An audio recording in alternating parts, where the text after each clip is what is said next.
Who is under the most pressure in that division? I'm going to say Jimmy Garoppolo. That's how I'm going to go to porn star Jimmy. I think that's just the way to go. First of all, the man's got his money.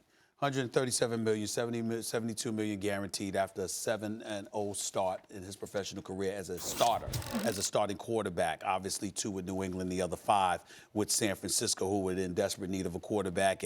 And Bill Belichick gave Jimmy Garoppolo away to Kyle Shanahan and those boys for a box of cookies, basically. And so now he's in San Francisco, and even though it was his first year, only 2.5 games, got injured in Game 3, his durability is a question mark. And we can sit up there and act like there's no pressure, but there is pressure. If there's pressure on Carson Wentz, there should be pressure on Jimmy G, because we saw Carson Wentz perform. We saw him go 11-2 as a starter a couple of years ago and be arguably a leading candidate for league MVP honors before he went down.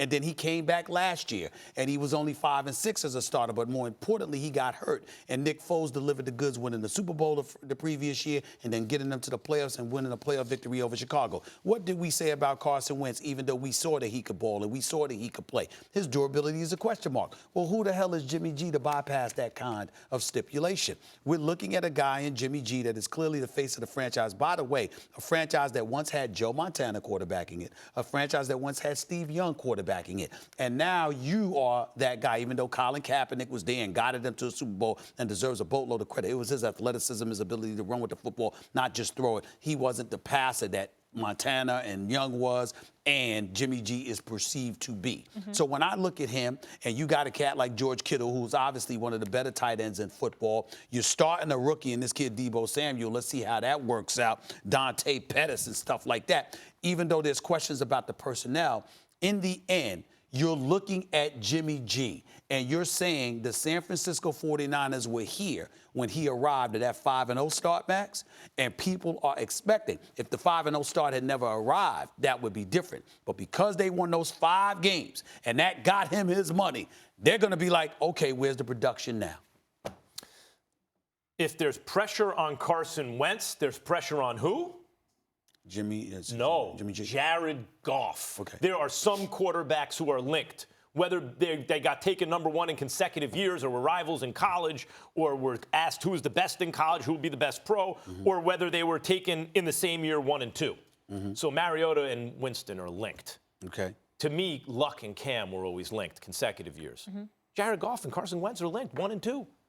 If there's pressure on Carson Wentz, there's certainly pressure on Jared Goff. Let's look at the division, quarterback by quarterback. Kyler Murray is playing for the worst team in football. That's why he was the #1 overall draft pick. He's not expected to win a lot. He's expected just to show he can be an NFL quarterback as a rookie.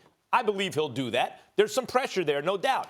Russell Wilson is excellent year in and year out as a future Hall of Famer. He's in his prime. His team is coming around again, and he got paid.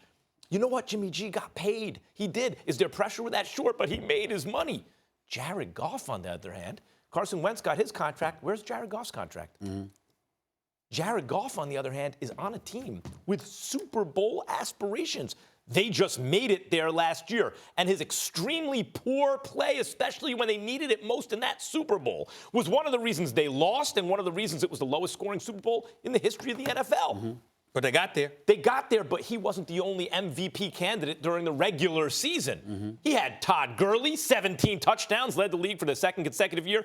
And Aaron Donald, and people are asking, is Aaron Donald the best defensive lineman ever? And is in his prime, and his numbers, according to all the analytics, are lapping the field. So it's not like Jared Goff doesn't have a ton of help. He does. They're loaded. They have the coach. They have the defense. They have the offensive weapons. They have the experience. Goff's got to get it done. The goals are set higher for the team, and he hasn't gotten paid yet. Okay. He's got the most pressure. Here's where I disagreed with you. And that's a good argument, but this is the reason why I didn't pick Goff. Because Goff could have an excellent season, and they could still lose, Max. The fact of the matter is you've got several teams within the NFC conference that are viable candidates for NFC championship stature. You've got New Orleans. You've got Atlanta. Some people have said Carolina. Aaron Rodgers is coming back. Chicago, get a kicker, and you'll be all right. Philadelphia, Dallas, and within the same division, we can never sleep on Seattle because of Russell Wilson, who's the highest paid quarterback in football this upcoming season at $35 million.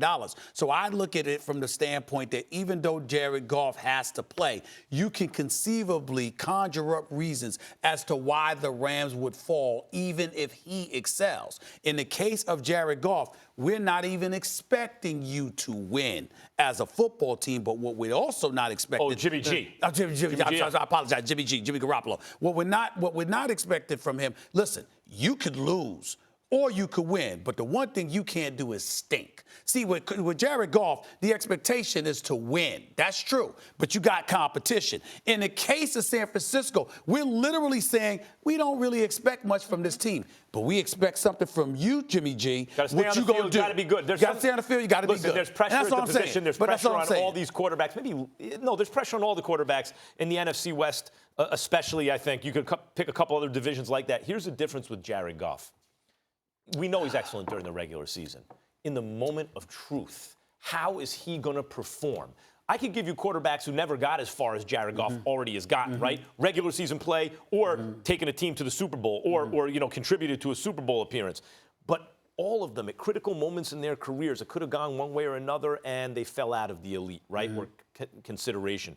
Matthew Stafford, Andy Dalton, Kirk Cousins. Jared Goff has already done more in certain respects than those guys, but he has a chance to really join the elite. When we talk about Patrick Mahomes and guys like that, when you watch him on the field regular season, there's no reason he shouldn't be in those conversations. But my response to you is he choked. My response to you is that I have no problem with those arguments, but all of those things could ring true for Jared Goff, and they could still lose. And I'm saying in the case of Jimmy G, we're simply asking you to be worthy of the money you received. Period. Just be worthy of it. Be worthy of it. Make news for something other than Hollywood. You know what I'm saying? Would you rather Make be news the guy, for something other than that. Would you rather be the guy under pressure to show that you deserve the money you're already paid, or would you rather be the guy under pressure who has to go prove that he should get? Thanks for watching ESPN on YouTube. For more sports highlights and analysis, be sure to download the ESPN app. And for live streaming sports and premium content, subscribe to ESPN+.